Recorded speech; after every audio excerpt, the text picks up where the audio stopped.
Welcome back, guys. Today I want to talk about something that is seemingly loaded in context. So I spend quite a few hours per day on TikTok. I try not to, but I do, and oftentimes there are two young ladies that frequent my For You page, and even though they're talking about the same topic, they have two different perspectives of the situation. So one of the young ladies' name is, I think, Bad Girl Abby, and then the other lady, I don't know her name because I eventually blocked her because her content was making me uncomfortable. And where I am in life, I am filtering out things that bother me and, you know, making it a point of duty to myself to basically self-care in essence of the whole term, and not just one thing. I don't just go and get a massage. I am mindful of the things that I listen to and the things that I see and the things that are frequently in my view that I have control over. I'm not gonna follow you, and you're not gonna be on my For You page if you're making me uncomfortable. So I blocked her. But anyways, they were talking about, you know, how immigrants should spend their money. I don't know if I want to really word it that way, because it's really only the person who I blocked really trying to tell people how they should spend their money, and I don't like that. Like, people work hard for their money, and I think it's unfair for you to tell others how they should spend the money that they earn. But anyways, let's get into the topic itself. So Bad Girl Abby made a TikTok video saying that, hey, she's not building or buying a space in Jamaica because she don't reside in Jamaica, and on average she may spend maybe 2 to 3 weeks in Jamaica, so she don't see the value in it for her to buy or build a property in Jamaica so she can come visit 3 weeks at a time.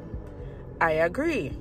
I fully agree with Abby, because why would you want to have a space in a country that you don't reside, but you don't have a space for yourself in a country that you do reside? Make it make sense, right? The other young lady, I probably should give her a name so I could stop calling her the other young lady. Let's call her Tasha. So Tasha content was pivoting on immigrants who migrate should buy or build something back home, because America and Canada and UK or wherever we are don't belong to us, and the people them can send us home at any given time. True, absolutely. But what you're not saying is, suppose you send home the money for build the house or buy the house, and the money disappear in a thin air. You don't see the brick, you don't see the sand, you don't see the gravel, but the money that you send home for build the property, it not exists no more, and you don't have the property, right? And I'm saying, when you reside in a foreign country and you're trying to trust persons with your money to say, hey, can you build a house for me? I'll send you $1,000 or $2,000 every month, whatever you can afford. I'll send it to you every month, and then the person turn around and spend the money. You send home the money, and if the brick costs $10, them say it's a $30 for the brick, right? So you're building the house 3 times at the rate of what one house would have cost you had you build the house for yourself if you were physically there, right? Another thing, you can't finish build the house and say, all right, since I'm not in Jamaica, let me rent it out and get some income from it. And a person can pay your rent 2 or 3 months at a time, and by the 4th month, you know, they decide that they're not going to pay your rent, and you can't take the house from them because laws are there to protect tenants. They must SWAT in your place, and now you don't have the benefit of the house, nor do you have an income from the house. So why would not have the conversation there whenever you as an individual on the outside telling an immigrant to build something, right? You just want to use all of the money we have, build something, and then still don't have the benefit of it. But since you not talk about that, since you only look upon it from the perspective that we can get kicked out of any country that we're in and be sent home for whatever reason, she's not looking at the fact that we can also build something in the country and still don't have it at the end of the day. Bad man this and bad man that. You can't walk on the land where you pay for. Yeah, talk about that, right? Secondly, someone commented on Tasha's video and said, girl, it's not everybody who migrated from Jamaica have any desire to return back to Jamaica.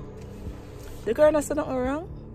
She responded to the girl and she said, do another TikTok video in response to what the girl said.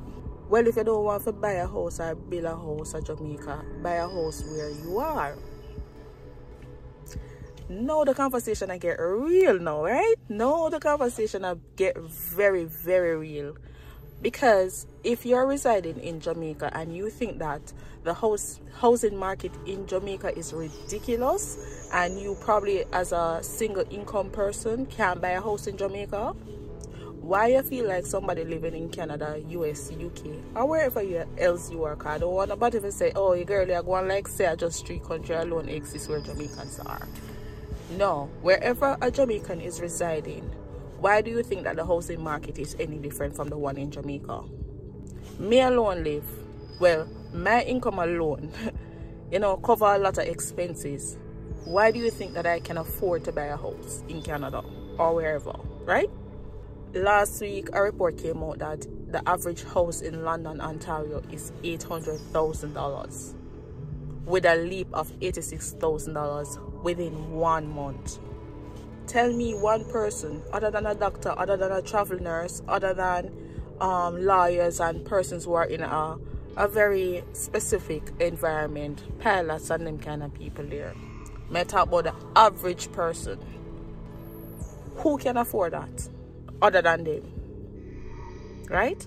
Other than persons who have their mother, father, and auntie and uncle for back them financially. How you gonna tell somebody to them for buy a house where they are? You know how a house is expensive?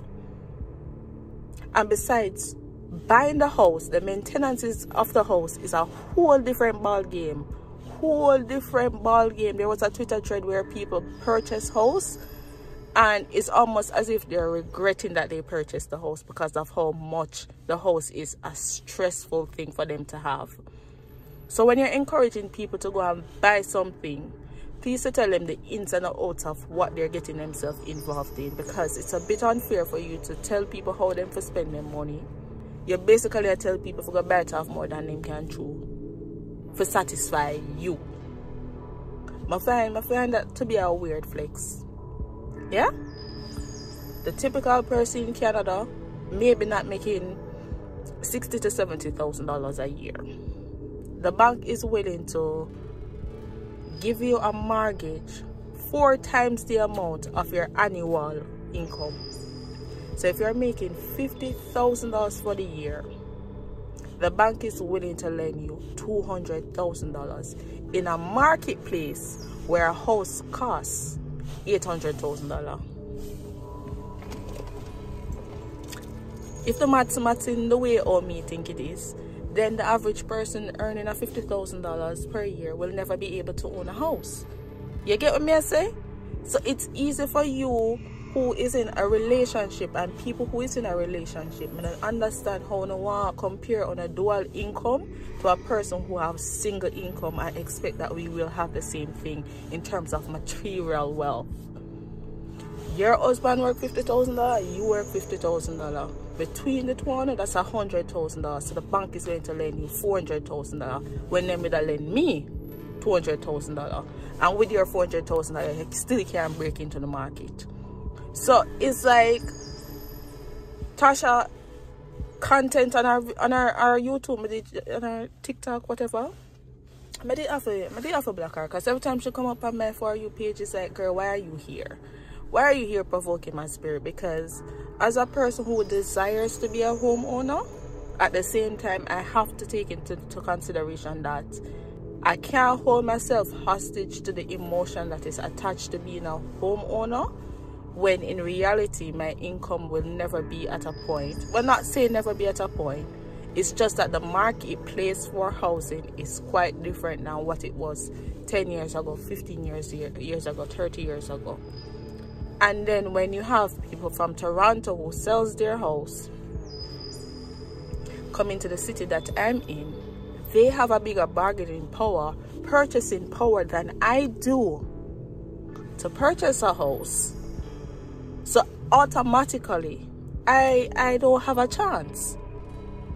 So when someone is on their TikTok and she have the right to produce any content she wants to produce on her TikTok, it's her TikTok. But when the content is one, telling people how to spend their money, I'm not telling nobody how to spend their money. And when people comment under Tasha's thing and say, girl, no, it's not that simple. She making it seem as if something wrong with everybody else. If we can't afford the house, we can't afford the house, and it's that simple. A lot of people in this lifetime will never be able to afford a house. Me probably being one of them, right? I just need to wrap my head around that thought process that at the end of the day, when I check up what my expenses are now, what I can save out of it, which is obviously not a lot, but it's not that obvious. It's not a lot. The housing market is ridiculous. I may insert a video, not even a video, maybe a little screenshot of what the article said that the average price of a house is in London, Ontario. And we're talking about London, Ontario. We're talking about Vancouver and Toronto, the house them can buy. If you don't have some generational wealth passing through your fingers, if you don't have a particular type of job generating a certain type of income,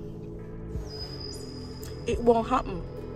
Or unless you're gonna get married and you and somebody come together and join forces together and say, let's do this together. That's the only way someone we're gonna be homeowner.